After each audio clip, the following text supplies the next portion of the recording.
Dominant le rivage, en face de l'île Nou, entre collines et marécages, le commandant Tardy de Montravel fait édifier le fort Constantine. Un site baptisé Port de France, le 25 juin 1854, la future Nouméa est implantée. Un an plus tard, le premier plan de la ville est réalisé par l'officier du génie Paul Coffin. Naissance de la ville dès le début de la colonisation, Port de France compte alors 921 habitants, dont 113 militaires. Mais sur ce site, ni source ni rivière. Le manque d'eau potable devient un problème majeur.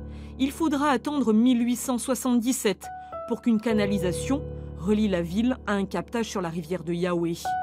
Eau courante, mais aussi premier lampadaire à gaz et destruction du fort Constantine, remplacé par le CHT Gaston Bourré. Port de France se transforme. Les travaux vont durer 20 ans.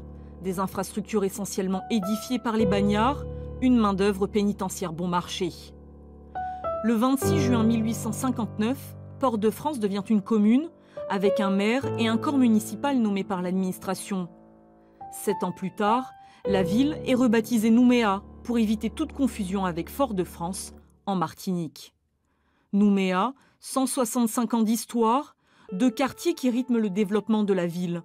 Une ville qui a su préserver quelques merveilles architecturales, la maison Cellière, le château Hagen, la bibliothèque Bernheim ou encore l'amirauté.